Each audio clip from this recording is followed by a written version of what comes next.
Welcome everyone to the winter 2023-2024 Wright Bridge Journal celebration. And this is an online celebration. We're also going to celebrate in person. So I'm going to briefly go through and tell a little bit about the journal and also introduce our contributors. And then each of our contributors are going to read a little bit from the journal, from their piece from the journal, and we'll have a little bit of fun with this. So help us enjoy this, and please welcome. A quote to begin with. Solitude is the soil in which genius is planted. Creativity grows and legends bloom.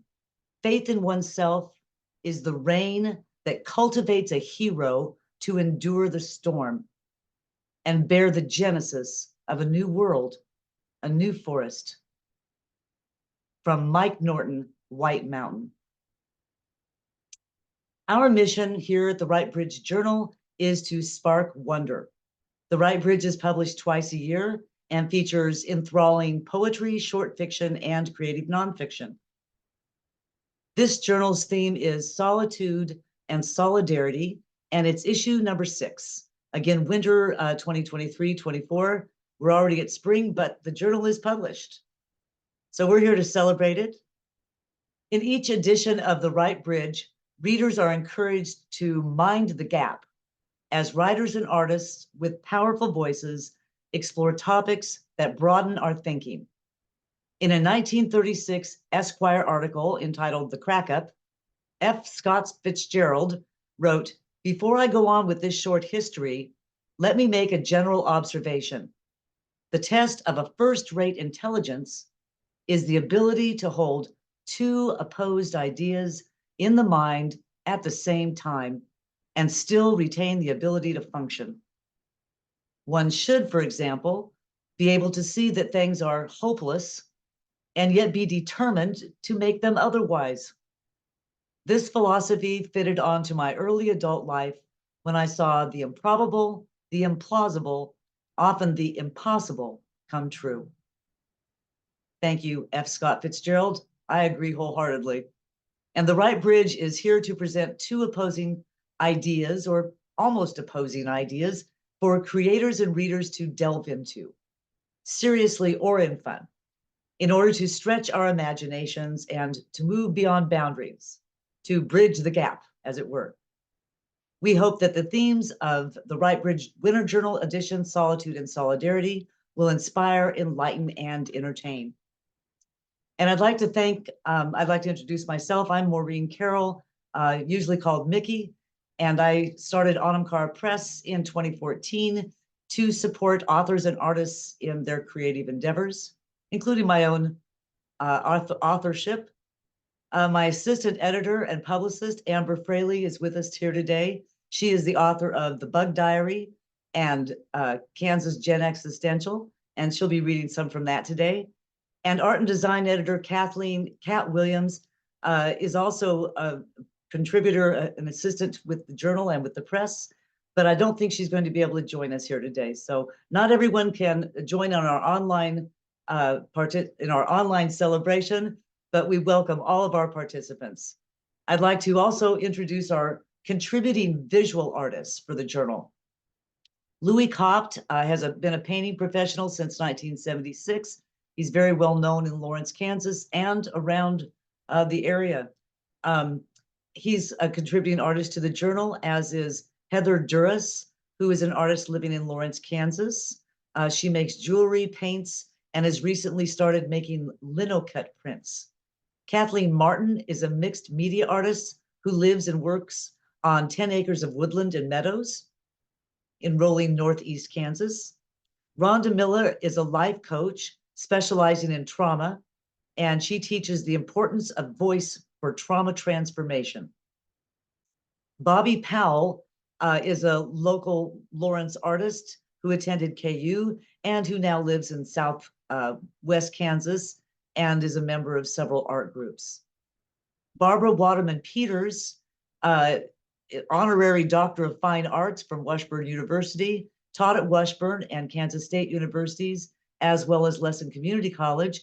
She's both a contributing artist as well as a contributing author to the Right Bridge Journal. And finally, but last but not least, Gerald Snegas is a principal and co-founder of Collab DM Productions.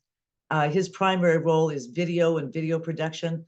He's a photographer. You've probably seen his work around Lawrence if you're a local, and he has contributed photography to this journal. So I'd like to briefly just mention our contributing authors, and they'll all introduce themselves right before they read their piece.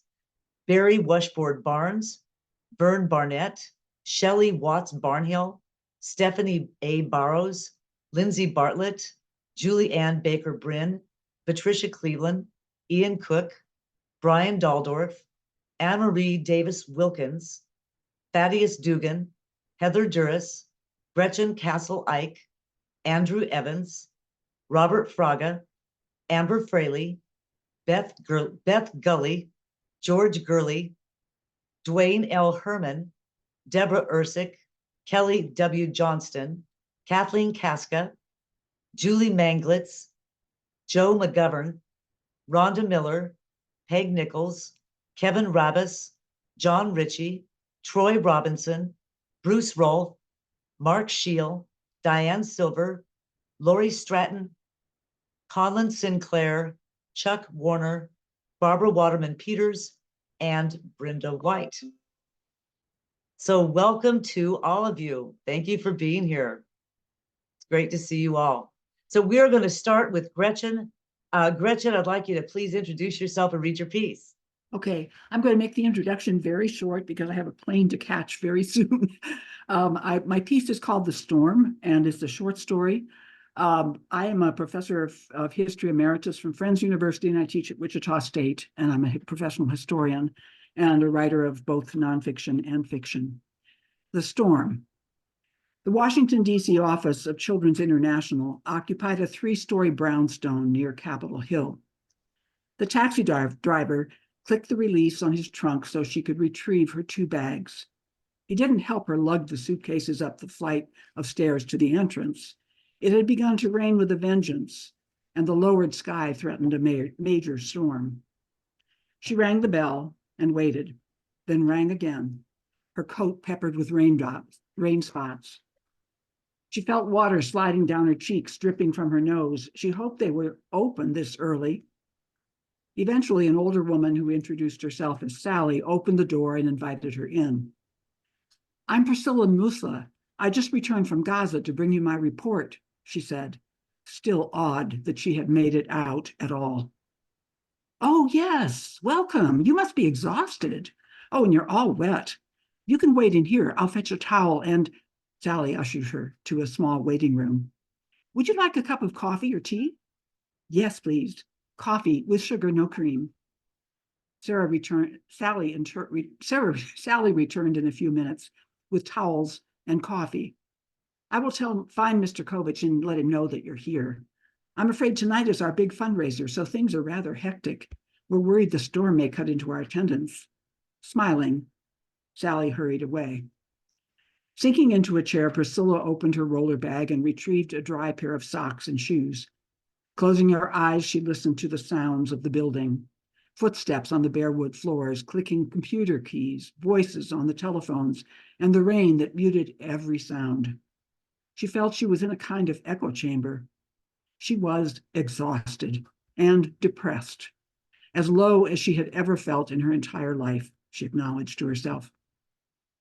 After 20 minutes, Mr. Kovich entered the room. He was about her age, 50-ish, and his face appeared careworn. His hair stood up, probably from his nervous habit of repeatedly running his fingers across his scalp. It gave him a surprised look. "Ms. Musla? I'm terribly sorry to have kept you waiting. I'd forgotten that you were coming today. We're rather overwhelmed with preparations for tonight. How was your trip?" She didn't speak of her flight, only of the children's hospital the Israelis had bombed, and the orphanage beside her mother-in-law's home that had run out of blankets, medicine, electricity, and food. She rooted in her carry-all and brought out an envelope with the photos she had taken. It pleased her how interested and attentive he was, asking for details and making notes. He appeared genuinely distressed by the suffering her photos recorded. Children half buried in rubble or wrapped in shrouds for burial. Old people weeping as they huddled beside the one remaining wall of their home. Mass graves in the yard of the hospital. Young male survivors digging for signs of life. These 8 weeks, she had wondered if anyone cared. The destruction of innocence intensified daily, yet the media coverage made it sound like the people of this tiny walled place had an army and sophisticated weapons, like they were a match for their attackers. Sometimes she felt despair weighing her down, making everything she saw monochromatic grays and bombed buildings, the monochromatic grays of bombed buildings. Thunder and then loud cracks of lightning interrupted their conversation. He studied her report, taking time that he had told her he didn't have today. Working in a war zone is terribly difficult. You've done well, and I'm sure it's taken its toll on you. I'm so sorry. Are you staying in DC long? No, I have a plane to catch to Chicago this afternoon at 4. My mother's waiting for me there and quite anxious, as you can understand, she replied. Well, if the storm is as bad as they're predicting, your flight might be canceled, he cautioned. You're welcome to stay here. One advantage of renting an old brownstone for our office space is that we have a room with a bath upstairs. She thought he seemed to be a caring person, and she felt gratitude for that moment. When Beethoven's Fifth sounded from his phone, he stood, extended his hand, and said, I'm afraid I must go attend to more details for tonight. Are you comfortable waiting here until you leave for Reagan Airport? At her nod, he left the room and hurried down the stairs. A short while later, Sally returned. She asked how Priscilla had become an aid worker and listened carefully. My husband was from Palestine, from Gaza. We met in Chicago while we were both in grad school studying journalism. After we married, we stayed in the US. We tried for several years to have children, but I miscarried 6 times. She turned her wedding ring round and round her finger. This was not easy to talk about. He went back to visit his family in 2016, just before Israel invaded Gaza, and he was killed. We think he was targeted as a journalist. If I had not found meaningful employment, my grief would have buried me.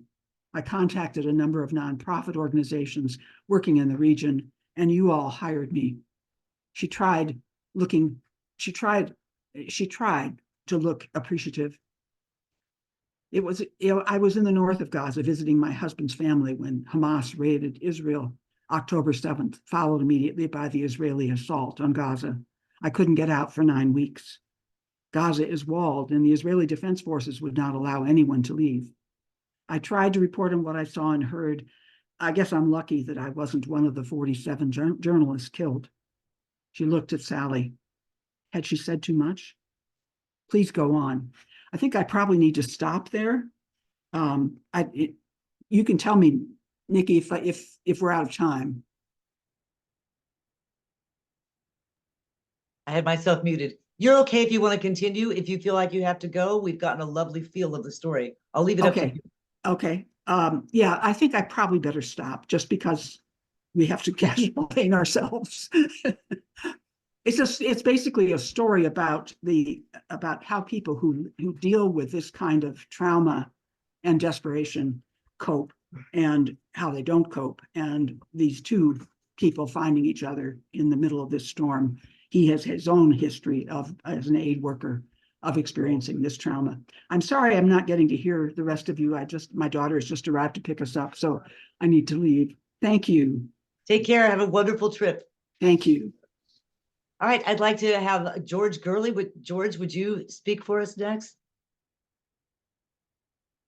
You got to unmute. Hang on. You have to unmute first.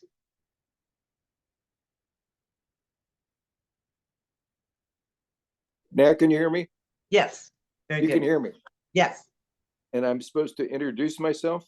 Please introduce yourself and your book and go ahead and read from your piece. Okay, I'm George Gurley, and I'm a professional octogenarian. And I'm going to read a poem called What You've Left Behind. I found a frozen bird, its eyes eaten as if they'd seen too much. It made me think I didn't want to know where that car of yours has dragged its mufflers. I found a box of botany texts in the garage and wondered what you saved and what you took away when you skipped out and why you left that bird behind. You keep leaving, like the scoured snow in Antarctica that changes into vapor by sublimation without first melting. Some are torn from flight by a microburst called wind shear.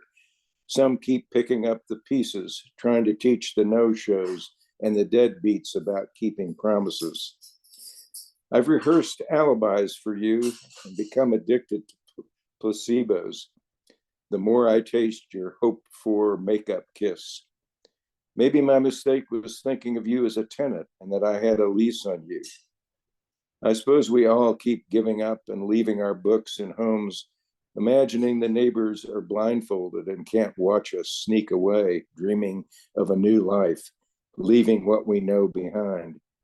And the landlords are always left holding the bag, figuring up their losses, telling everyone who will listen, I'll never see them again. That's the end of that. Want me to go on or shall I bow out? I can go on. Okay, here's one more. This is called Graduation Song. Somewhere on a spit of land, a man looks out to sea and utters a blessing or a curse for all that's landed or flown away. Only the thin, high spindrift cry of seabirds remains on this bank and shoal of everlasting, fester-proof oblivion. He waddles duck-like, rubbing himself, myself, with day-glow vanishing cream, banished as he was, I was, we were. The world keeps trying to get real, no more salvation or doom in the stars. A man rides forth in armor astride a steed and comes back home wearing hush puppies, walking with a limp and wearing a t-shirt with a rock concert blurb. The stage manager wants us to wind things up. A cold six-pack waits for him at home. Yet the unicorn remains at large, and brides still emerge from the naves of dead beasts to utter their vows and enter the half-wife country, born of desire and dreams. The trees are waving goodbye. There was ransom to be paid in the maiden leaves of May. Look up, even the oracle birds are dying of some commonplace disease. The sky is laying on like a cheap veneer, and life's promise is just a souvenir kept on the dresser in a knick-knack box, a graduation present from the School of Hard Knocks. That's it. Thanks.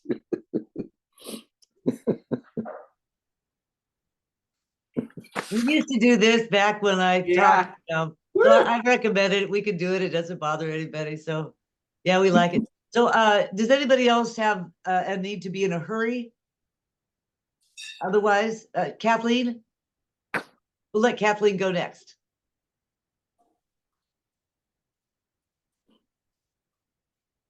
You need to unmute though, Kathleen. Can't hear you. Okay. Now I can hear you. Okay, good. Well, I certainly don't think of myself as a poet, and definitely not an enthralling poet. But every now and then something happens that just causes one's heart to swell. I wrote this several years ago when I was researching the biography about the ornithologist who saved the whooping crane from extinction. Something about birds inspires poetry. So it was a situation where I was invited to watch the training of young captive whooping cranes for their first migration route. There were a lot of people there, but it was one of those moments where it was silence. Everybody was just quiet and anticipating the moment. The name of this is called Alone on the Wing. Alone on a frosty morning, too cold for comfort, I stand in an open field. The steam from my silver coffee mug rises up to warm my face. A deep orange color lightens the sky, announcing the sunrise. I was the first to arrive. Now dozens of others quietly milled round, for the moment is too precious for idle chat. An hour later, most have given up and retreated to the warmth of their cars. My eyes burned cold with tears. I focused on the northwest sky. My cup had cooled, but I stayed put. I waited too long for this moment. A radio crackles and a soft voice reports, "Our guests are just beyond the ridge, slowed by a stiff headwind." My throat constricts, and I see a white V shape appear against the now bluing sky. And off the ultralight's left wing, a linear trail of 10 small Vs, 10 young whooping cranes on their first migration. My tears now flow and warm my face with joy. Thank you. Do you want to read another one, Kathleen? Oh. Okay. All right. Then I will like to introduce Connlyn Synclair.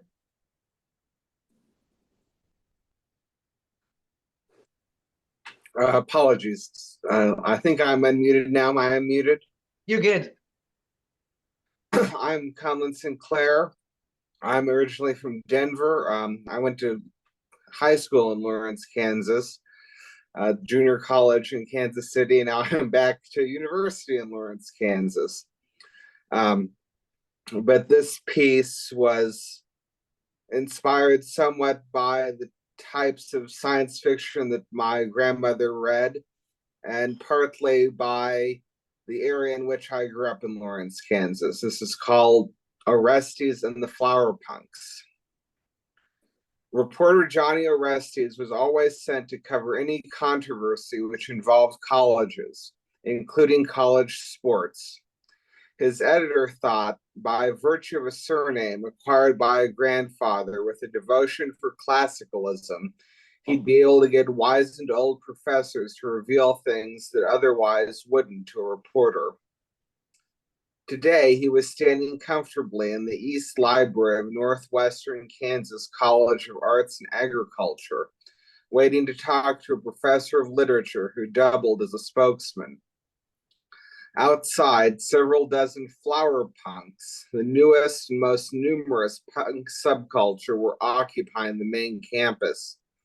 They carried protest signs and waved flags adorned with abstract flowers and insects.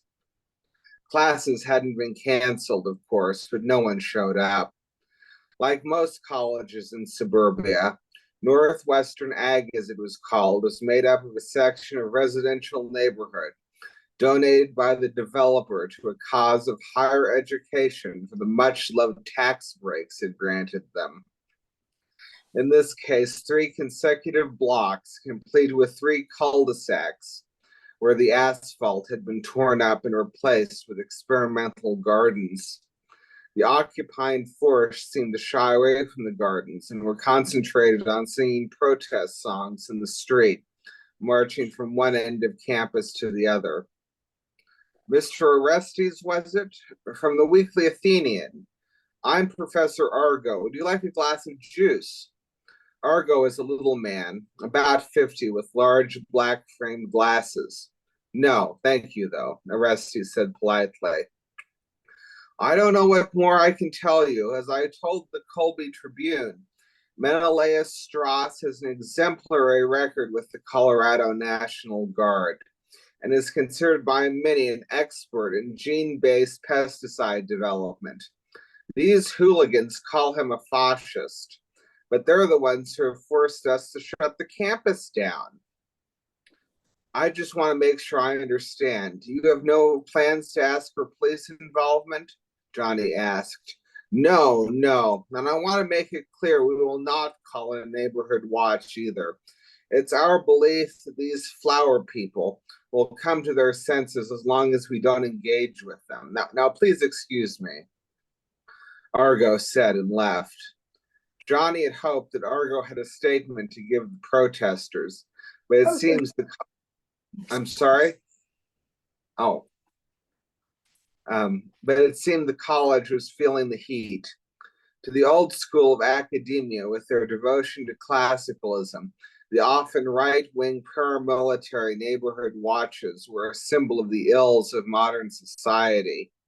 But Strauss had connections to several, and only that could have prompted a fussy little man like Argo to even bring the subject up.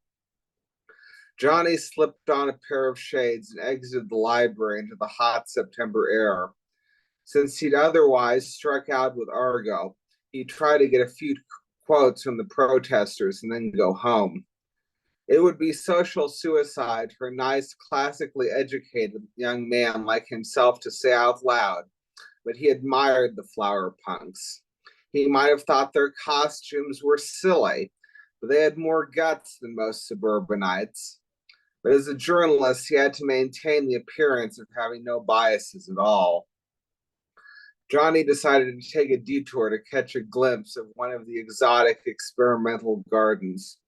But when he got to the garden's edge, he saw something incredible. On the ground was a flower punk, clad in a bright red beret and matching trench coat, stained with the darker red of blood, and standing above him was Menelaus Strauss holding a metallic army-issue pistol.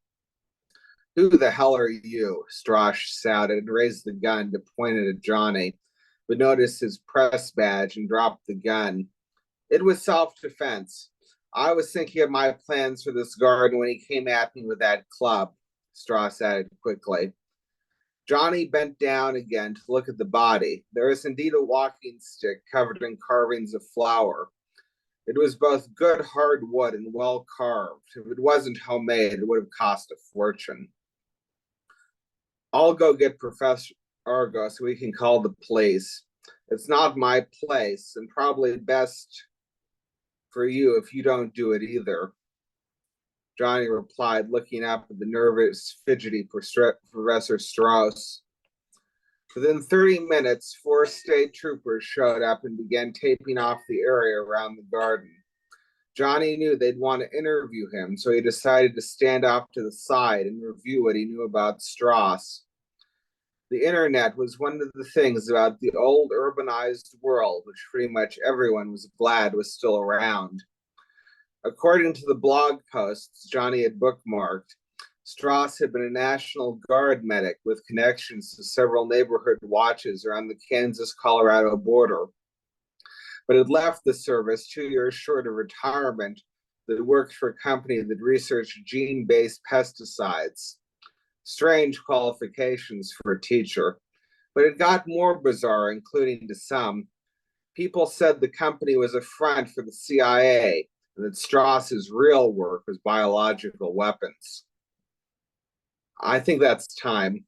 I think perfect. I was exactly thinking the same thing. That's just right. And it leaves us definitely wanting more.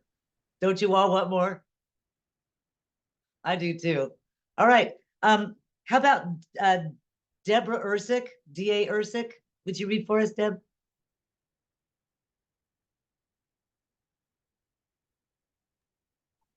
Hello. I am Deborah Irsik. I have a series of 3 YA books that I published in between 2020 and 2022. And right now I have a poetry book. I'm waiting for my galley copy. For some reason, it has not come yet. Our post office here sometimes really is slow. So I'm waiting. I hope to get it tomorrow. And I'm excited about that. But I'm actually going to read an essay type prose piece. It is called Unbreakable Bond. Sometimes solidarity is born of necessity, and my dependence on my siblings was that kind of bond. Our parents divorced when we were small, and my mother took us to Grandma and Grandpa Fosdick's house while she was finding herself.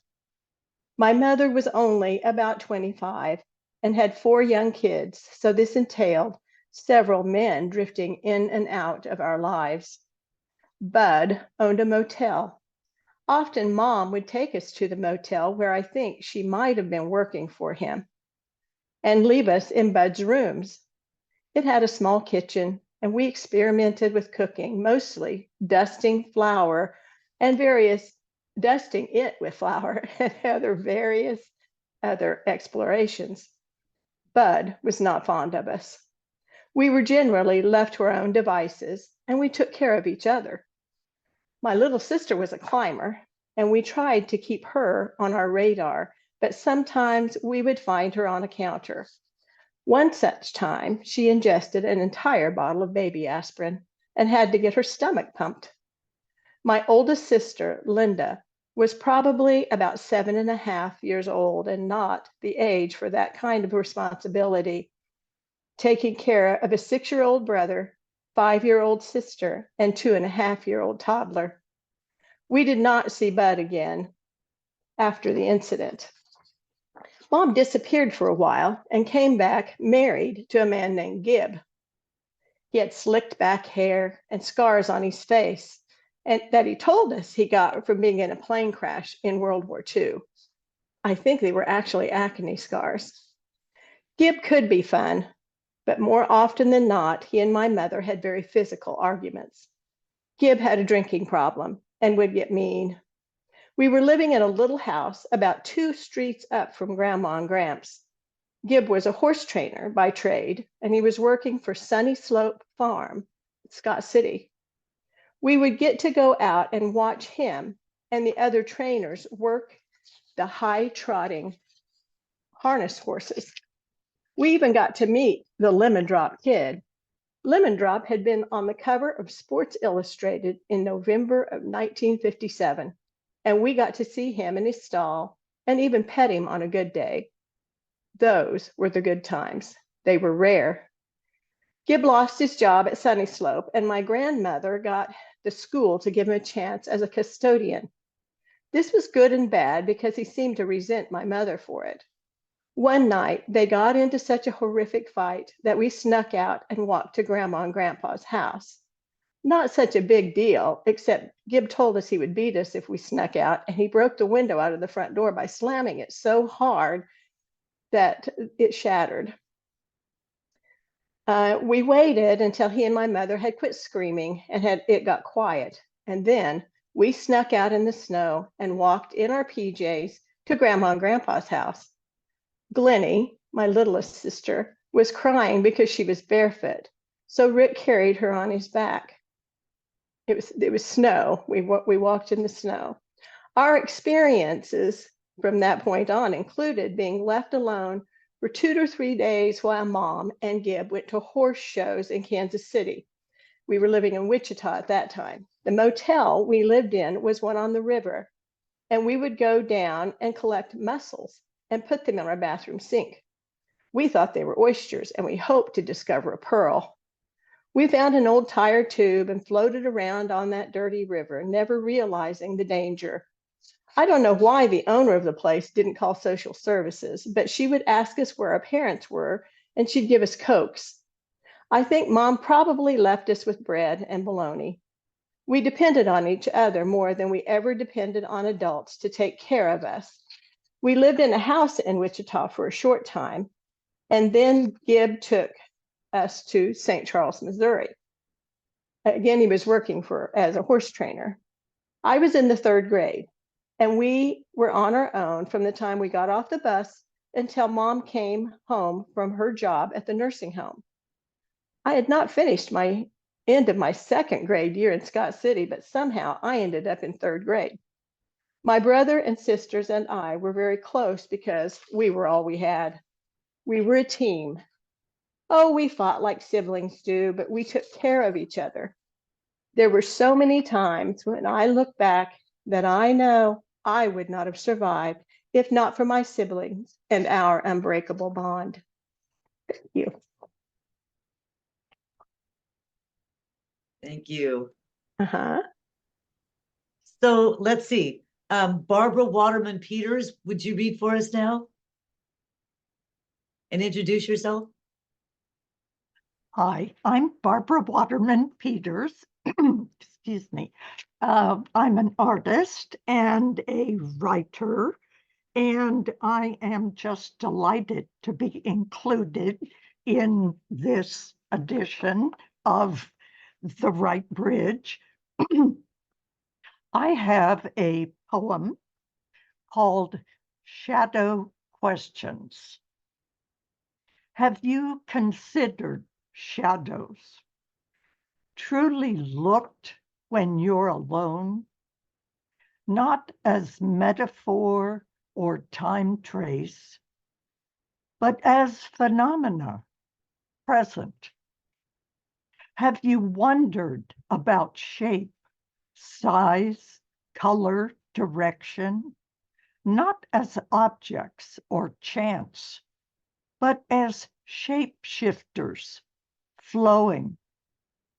Do you note shimmering wisps, chimera, dancers, not as beings following, but leading, embracing, subtle?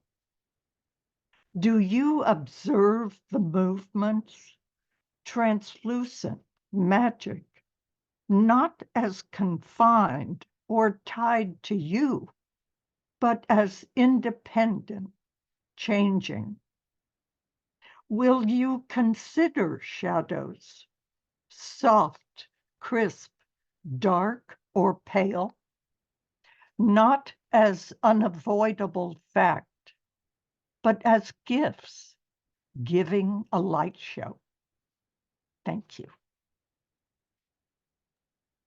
Thank you, Barbara. Chuck Warner, would you read for us? There we go. Yes, thank you. I'm Chuck Warner, glad to be part of this group and this the Right Bridge edition, this one. My essay is entitled Alone Together. As the snow continued to fall on that January morning a few years back, I noticed how it muffled the traffic sounds on both 23rd and Massachusetts streets. That peaceful stillness enabled me to hear the nostalgic low rumble and long, mournful whistle of a distant locomotive passing through North Lawrence 2 miles away. The temperature hovered in the mid-teens. Even the leaden sky seemed to shiver as the flakes slowly and softly fluttered to the ground. Rather than clear the accumulated snow from the driveway and sidewalk, I decided just to hunker down in my warm, cozy home office until the snow stopped, supposedly later that afternoon. I officially shared my home office with my wife, Karen, but since she usually spent more of her time in the sewing room, the office always felt like my private place. Just large enough for our 2 desks and a few filing cabinets, it offered a snug but relaxed vibe. Incidentally, when the house was built, my office initially served as a second-story sleeping porch on the back of our 100-year-old house on Massachusetts Street. With 3 walls of oversized windows designed to let in summer evening breezes before air conditioning, it commanded a spectacular 180-degree bird's eye view of my neighborhood. On that cold January morning, I gazed out my office window to a sea of snow-covered rooftops of early 20th century houses, all nestled into the branches of soaring 80-foot oak trees. That view reminded me of my childhood treehouse where I spent hours alone with my thoughts. By the way, besides enjoying my panoramic view, my quiet and peaceful office has always been my favorite place for my post-retirement hobby, writing. During my career, I worked in business and banking, where my writing efforts were limited to memos, emails, and general correspondence, all of which were always functional but not particularly interesting. However, several years after I retired, I began writing a book about the life of my maternal grandfather, a self-educated early pioneer at the University of Kansas Natural History Museum. When the idea to write that book was first suggested, I was skeptical and hesitant for 2 reasons. First, there was considerable self-doubt because I had never taken on a writing project as large as a book. Secondly, throughout my life, I'd never thought I would enjoy writing because I always thought it to be a lonely endeavor, considering how much time writers spend alone. Nevertheless, with time on my hands, I decided to give it a try. As it turned out, I eventually wrote the book, and even though I spent nearly 10 years and thousands of hours all alone writing my book, in retrospect, I never even once experienced loneliness. In addition, I really enjoyed writing because it allowed my imagination to go anywhere, which I found relaxing. It also freed me to share feelings I might not have otherwise. Now that's where my wife Karen goes, duh. Also, much to my surprise, I found researching and organizing plot lines both intriguing and stimulating. Although the process was long and involved, writing, reading what you wrote, editing, reading again, re-editing, rinse and repeat, I discovered being alone in my own thoughts very peaceful, especially when working from my familiar and comfy home office. Even though I had not expected writing and my extended time of being alone to give me so much personal satisfaction, the bigger surprise was how well other writers seemed to get along and support one another. As a banker, I was always cordial with my counterparts from other banks, but none of us seriously socialized with the competition. For instance, bankers would never invite a banking competitor to join their regular golf group.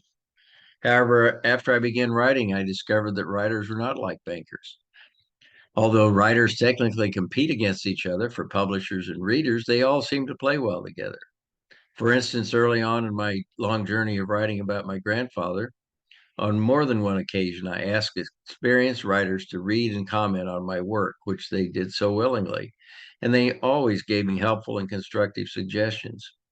I also learned that many writers join writing groups to read and critique each other's work. Though I could never bring myself to do that since I never considered myself a real writer. After my book was published and received several awards, I felt confident enough as a writer to join a statewide authors club and began to actually participate, including several readings. In the end, I always felt genuinely welcomed by other writers. Comparing that experience to my time in banking, I wondered why writers behave so differently. Is it because the acceptance by other writers stems from the understanding of what they had been through, all of the time alone with their words and ideas, the occasional self-doubt, and the pangs of vulnerability? Is it the result of knowing and appreciating all the hard work invested in the final product? Or maybe they're just not as competitive as a bunch of bankers. Whatever the reason, I feel the very act of writing seems to offer a kindred connection to this disparate group of writers whose only common denominator might be they enjoy their time alone. Later that afternoon, when I noticed the snow had stopped, I decided to leave my refuge and go wrestle the snowblower. Too bad some of my fellow writers didn't come over to help. I suppose they thought I liked shoveling snow all alone. Thank you, Chuck. Yeah, you're gonna have to shovel snow alone. We'll help you out with the other stuff, but there are some places where the writers have to draw the line. Vern Barnet, would you like to read now? Thank you. I'm Vern Barnet, and some of my books, this was some years ago. The title is so long I have to look at it. The Essential Guide to Religious Traditions and Spirituality for Healthcare Providers. It's about 1,000-page compendium published internationally. More recently, I was a developmental editor for Al Brooks' memoir, Binding Us Together, published by Andrews McMeel, distributed by Simon Schuster. My current project is a revision and I think drastic improvement of my 2015 book of 154 sonnets. Thanks for noticing. I hope to have the revision out later this year. a poem, a sonnet, not in that book, but never published before, is based upon an incident that happened in the early 3rd century in China and is memorialized in several poems, of one of which was written in the 11th century and then included, it became the inspiration for a 18-foot scroll that the Nelson has. This sonnet describes sort of the ending of that story in that poem. It's entitled "An American Looks at Sushi's Night Portrayed in Qi Qigong's Illustration of the Second Prose Poem on the Red Cliff."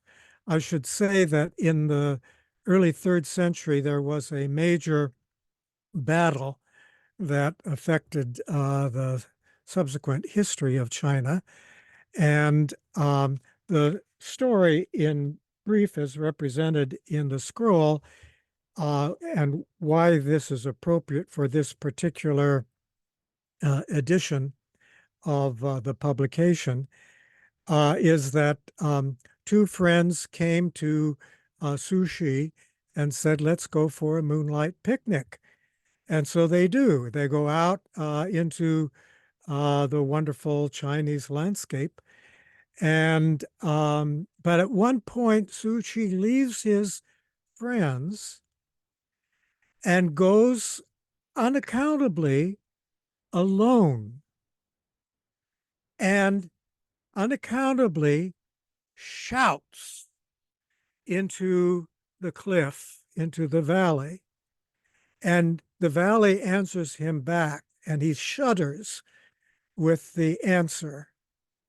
And then he rejoins his companions, and they take a boat home down the river, and above them is a crane that makes a kind of a shrieking sound. And then the last scene in the scroll, Sushi is sleeping, and then he wakes up and he realizes he doesn't know if this has all been a dream, because he has dreamed of some Taoists, and he associates them. They were the crane trying to speak to him. So this is the sonnet. You left your friends to be alone, unsettled into nature's rocks and streams. Familiar trees were changed as moonlight shone into mystery and history's regimes. The overgrowth and tangles trip your voice to shout into the cliff, which echoes out a question charged. Do we have fate or choice? With crane's sharp cry, your quiet boat marks doubt. I see you dream immortals in your home, but what is space and time and really real? How much environment? How much genome? Are choices freely made or by fate's wheel? So Han or Gettysburg or world trade plots? In God's great gambling house, are such just slots?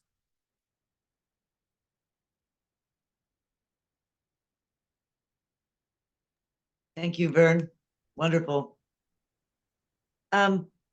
Duane L. Herrmann, would you read for us? All right. I have just a very short poem because most of mine are short because I've got ADHD and I can't. It's hard to focus, but I have managed to write and have published a science fiction novel and short stories for children and short stories for adult and poems and memoir pieces and history. And I have right now a book of poems at a publisher and a collection of short stories at a publisher. So I'm kind of amazed at myself. And last year I had over 100 poems published, and I don't know how that happened. But anyway, so this is called Luna 1. Working this dozer in this suit, such a crap job, almost done. Construction can start on the base of the dome to seal this crater. Then we can start making air, Jackson thought, as he stared out into black space. Huts and equipment huddled inside the crater below, waiting to be shielded from space so life could begin on the moon. Thank you. That's it. Peggy, we're all waiting for life to begin on the moon. Again, I think it's going to happen. I'm not sure. Diane Silver, would you read for us? I would love to read for you. Thank you so much, Mickey. I appreciate being here and appreciate all you being here and everyone who will watch this later. If you like what you hear, you can visit me at my Substack, which is Poetry and Life. And if you Google my name, Diane Silver and Poetry and Life, you'll find it. Or if you go to dianesilver.substack.com. And I have 2 poems for you today. The first one is, I think, the one that's actually in Right Bridge, and then the second one is another one that's different, but also kind of about solitude. First one is called None of Us. I hope you can all relate. None of us. Every kid who suspects they're the lost prince or princess. Every child who thinks she must be an alien baby left by mistake knows the truth. Even rich white men with Brad Pitt faces, overfilled trophy cases, must know what we're all afraid to say. None of us belongs in this house at this time with these folks in this job, in these clothes we've carefully constructed to be a mirage. A co-worker said she must have missed school the day they taught how to make friends. Everyone nodded. I didn't. I pursued the party pack, half a step back. When the giddy kids paused, I slipped in, lowered my voice, tamped down thoughts, laughed even though my stomach hurt. My gut sent me a message I couldn't read. Even if I'd understood, I wouldn't have believed. Square pegs desperate to fit in, round holes make themselves bleed. Thank you. Thank you. And my last poem today is, I grew up around the Great Lakes, and it's about an experience I had as a young child on the shore of one of the Great Lakes. And the Great Lakes used to be known as the Sweetwater Sea. Big bodies of water. To my 5-year-old self at the Sweetwater Sea. The hot sand will sting the bottoms of both bare feet. Ignore it. Mom will shout, it's time to go. Ignore it. Your brother will laugh. Ignore it. Your skin will open, pay attention. Like the sides of a box banging down, sun heats the inside, the walls will melt. It's incredibly bright, surprisingly cool.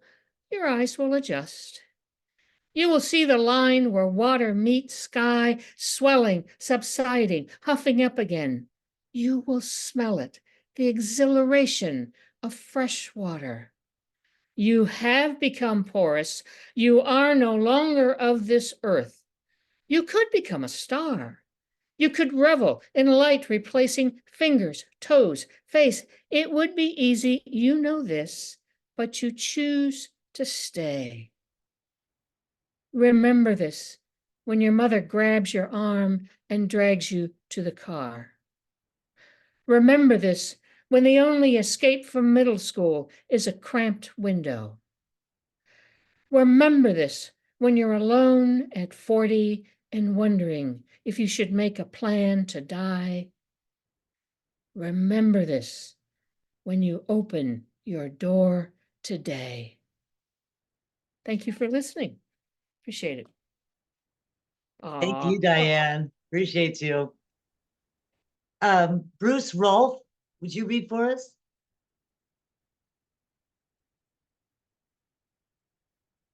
Bruce here? Going once? Going twice? Julie Manglitz? Will you read for us, Hear Julie? me? Oh, sorry. Do we have Bruce? Did Bruce come in? Bruce is ready.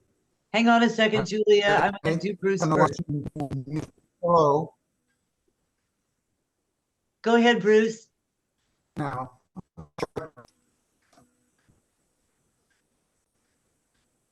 Mickey, you are muted.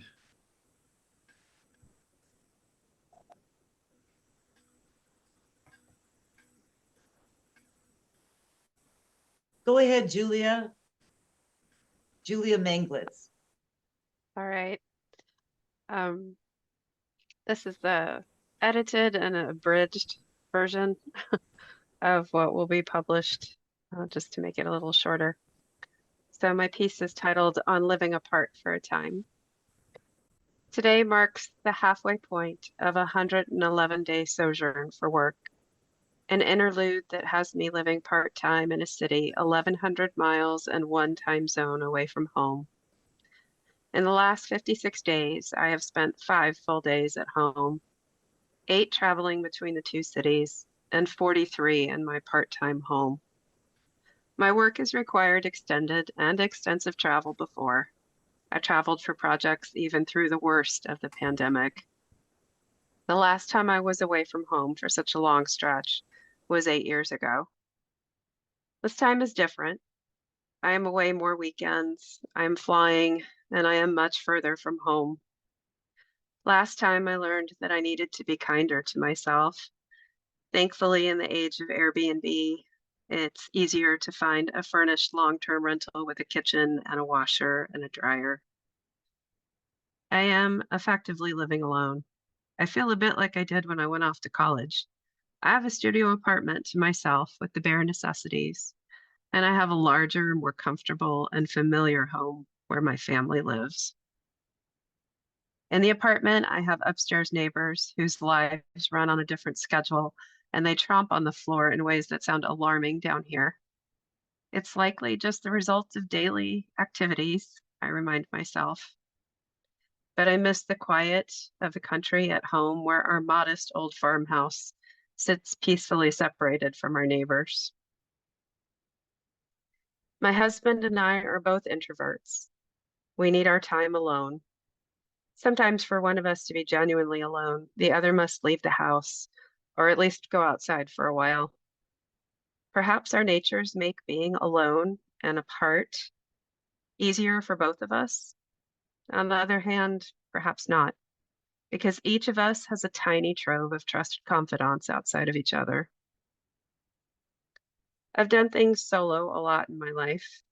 I first flew a plane solo when I was 17. It was terrifying and exhilarating. I can still summon the lightheaded, giddy, weak in the knees feeling I had after landing, even though it was nearly 40 years ago.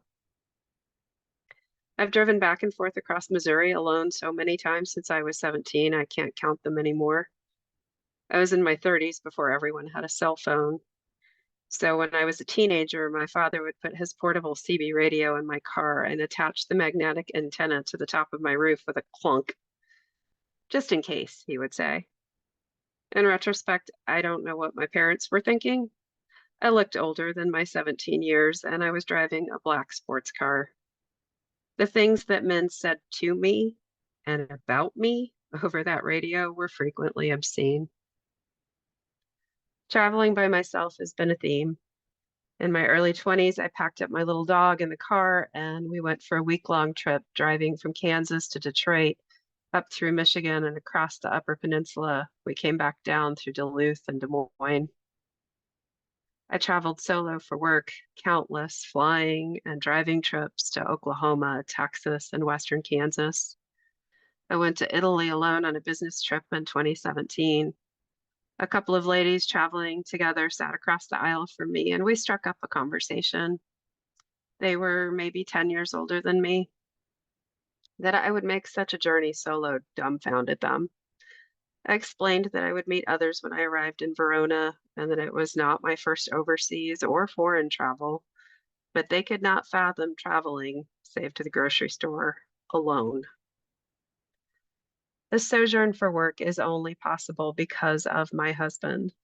There is no way I could bring all three of our beloved pets to this tiny apartment. It would be torture for them, not to mention the neighbors. If we had children, I don't think I could do this at all. The guilt of being alone away would be more than I could bear. I feel guilty enough leaving a grown man and three pets alone together. His steadfastness and willingness to endure this time apart makes this aspect of my work possible. And the work I'm here to do is amazing. It is truly a once-in-a-lifetime chance for me. And as I'm getting closer to the end of my career than the beginning, the urgency of grasping those opportunities becomes more poignant. I am fortunate to have a partner who accepts this deep-seated drive of mine, a drive that I don't fully understand. I don't know where it comes from. It contradicts my desire to be home, to be grounded, to be safe, to be quiet and still. I can't reconcile the two sides of my nature. My husband says there is nothing to reconcile, only to accept.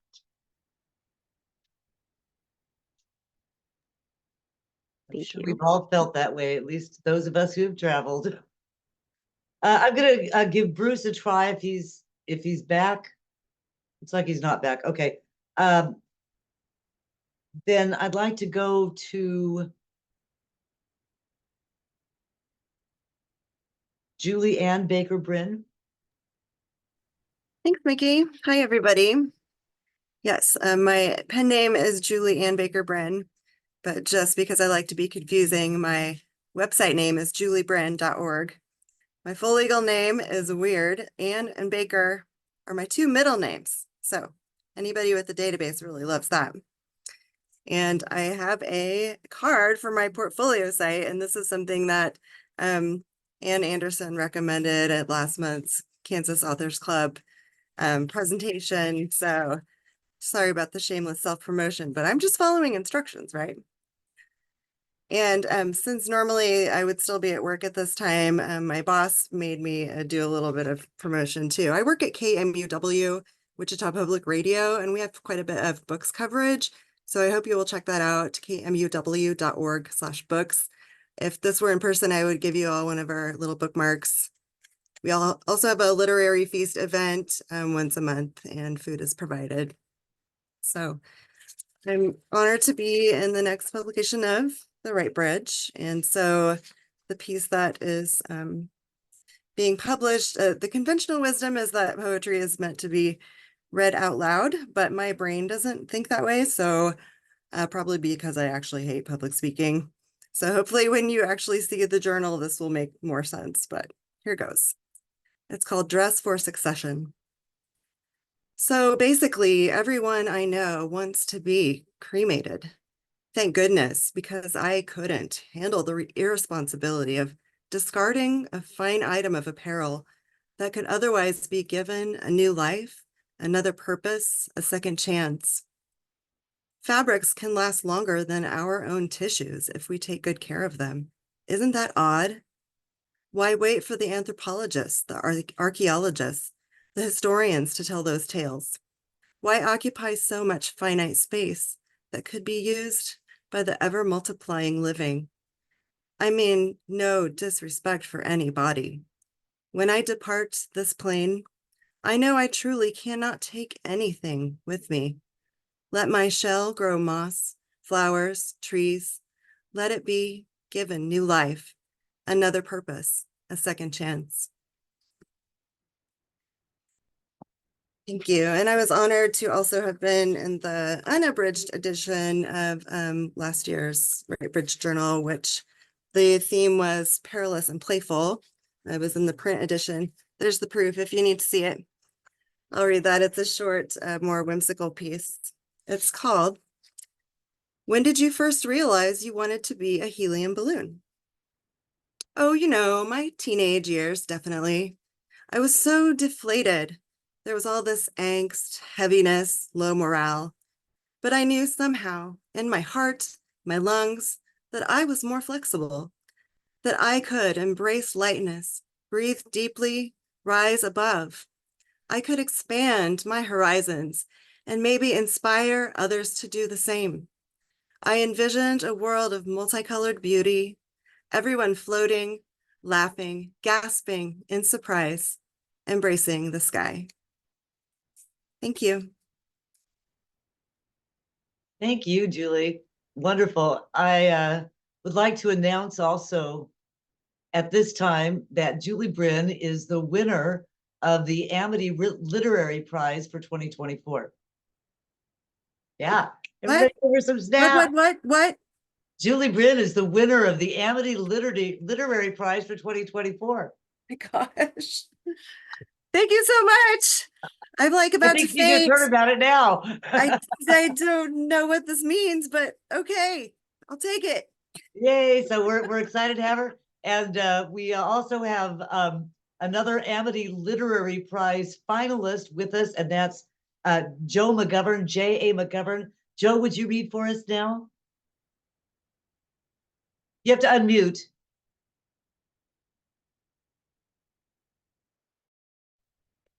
Can you hear me now? Yeah, okay, awesome. Thank you so much. And it's an honor to be part of the Right Bridge Journal again. And I have the piece, it's called You for Solitude. And it is, between a short faded death lie two lights, one the gift of contentment, other the gift of sorrow. And today I saw the final night of my life. Between long, somber breaths lie two codes. One, the symbol of song, other, the symbol of poem. A song, a chanted hallelujah in the streams. I look to the east, wandering the desert with broken feet, only to find a content heart never to succeed. A poem, what I saw I never knew, a soul instilled by two, passion and sorrow, the night turned blue. Inside my heart, I knew it was you. Tonight will be the final night, followed by my last day. Tomorrow will be somber, life taken away. But tonight will remain enriched, contentment and I, blue, thinking of you. Would you like to read another? Sure. Actually, I was gonna read one out of the poetry collection Words Left Unspoken that I was a finalist for the Mini Literary Prize this year. And it's called Dreamland. I followed the crooked brook last night with crystal water flowing through my palms. Passing the fingered riverbeds with cherry blossoms, I traveled to the valley of hope and free. Lying amongst a sycamore tree in the forest of dreams, I observed life's purpose in a bee's flight, searching for peace in heart. Upon my wake, there was not a sound, neither a cricket nor an owl sang in the midnight breeze, but I felt clear and at ease, finding silence and still. Looking to the night, I saw the reflection of an evening moon to soothe me, so I wandered back to sleep, to step back into the land of dreams, where I can rest by the cherry blossoms and a sycamore tree. Thank you. I appreciate it. Thank you, Joe. Thanks so much. Yeah, my pleasure. And thank you so much. appreciate it. Our final presenter for our online Zoom, the Right Bridge celebration, is Amber Fraley. And Amber, would you start by telling us a little bit about your books and also about what you do for Autumn Car Press? Oh my goodness, I'm wrapping up, really? Everybody's been a really tough act to follow today.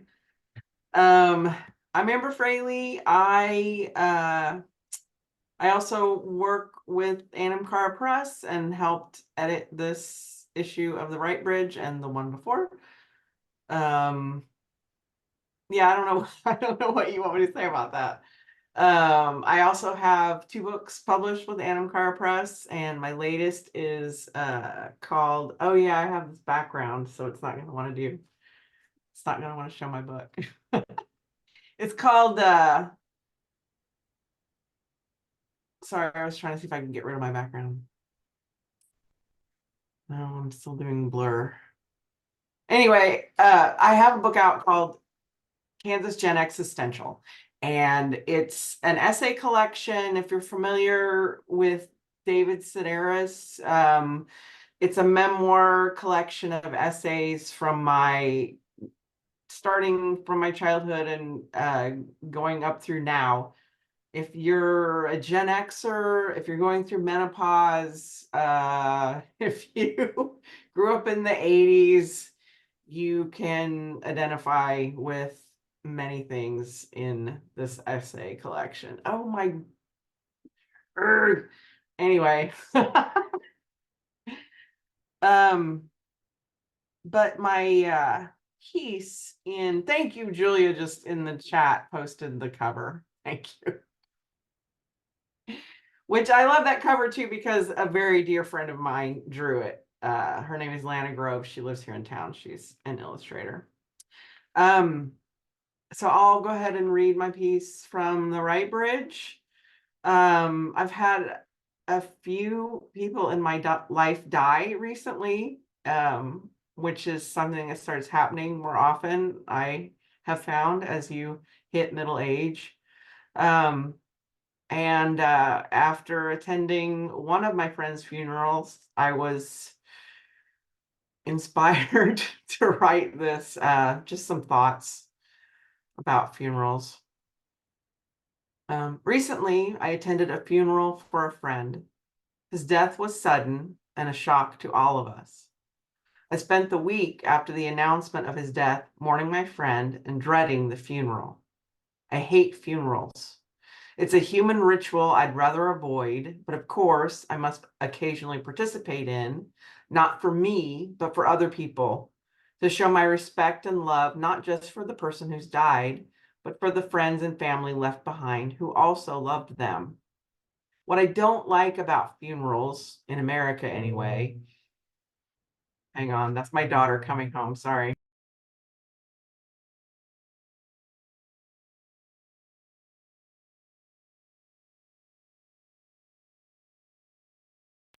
That's the garage door. It'll happen again when the door goes down. I'm so sorry. Okay. What I don't like about funerals in America anyway is the impersonality and unnecessarily morbid tone of so many traditional ceremonies. How often have we all sat through funerals where a pastor who clearly never met the deceased person orates a eulogy that doesn't begin to do the person justice? I understand that it's a difficult time for family or friends to speak about the deceased, but there's usually someone who's up to the task. A few years ago, when a friend of mine lost her dad, her husband gave a beautiful tribute himself, but he also read a letter their youngest daughter wrote about her grandpa. It was the most touching part of the service, and everyone chuckled at the granddaughter's declaration that one thing she'd remember about her grandpa was how he put gravy on everything. Those are the human moments we treasure and want to remember. As an atheist, it drives me crazy when a fellow atheist dies, but the family insists on a religious funeral, which of course is for the benefit of the family, not the deceased. Religious folks often assume this is okay and not hurting anyone, but I find it incredibly disrespectful, and honestly, it ends up making me angry in addition to being sad. It's as if everything my friend or loved one stood for didn't mean anything and can be completely dismissed. I understand religious folks may be dismayed if God is left out of a funeral ceremony completely, but it seems to me that including a religious element can be handled in a less insulting manner to others' beliefs. And when I say funerals tend to be morbid, I'm not saying funerals shouldn't have room for sadness. Of course they should. Anyone should feel free to bawl their eyes out at a funeral, and that's a perfectly appropriate response. But laughter is also okay at a funeral. Good thoughts and remembrances are more than okay. Funerals should have room for celebration as well as sorrow. Funerals should be a time to come together and give tribute to the individual we've lost and all of the wonderful qualities we'll miss about them. On an even more personal note, I don't think the body or the urn must be displayed at every funeral. I have heard people say they need to see a body or urn for closure. I prefer to remember the person as they were in life, as opposed to my last memory being of their lifeless body or a faceless container. That's not to say I'm offended by bodies at funerals. I'm not. And I'm sympathetic to other people who need to include them as part of the ceremony. My friend's funeral was okay. No one spoke at all, which was disappointing, but there were photos of him playing on a loop, and it was like a wake with everyone chatting, making new acquaintances, and telling stories about our recently departed friend and loved one. That part was lovely. But honestly, none of it even needed to be at a funeral home. It would have been fabulous if they'd reserved a private room at one of my friend's local restaurants where we could snack, drink, and reminisce while some of his favorite 80s tunes would be playing along with his photos. No urn required, because it still would have felt as if he were there. I miss you, friend. That's it. Thank you. Thank you, Amber. And I want to give some thanks right now for Amber Fraley and all of her help that she's so humble about that she does for Autumn Car Press and for the Right Bridge, and to all of you for your contribution to this year's this year so far's journal. I'm going to share briefly my screen that has information about our event that's coming up. So we have our in-person event is going to be Saturday, April 23rd at Watkins Museum in Lawrence, Kansas. And we're looking forward to seeing everybody in person for some champagne and strawberries, and we'll have copies of the journals there. And anyone who can't attend will mail copies to you.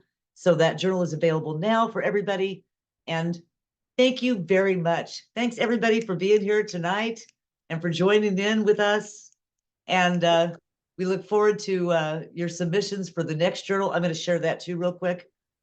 We've got the next journal is coming this summer. Everybody see that? The topic is grief and comfort. For this solitude and solidarity, we received a lot of submissions that had to do with grief. And so we have, we're going to include a lot of them. And also we have a lot of healing professionals who have volunteered to write their essays, short stories, and both fiction and nonfiction poetry for this journal as well. So it's going to be both comfort and those things that we need to be comforted because of.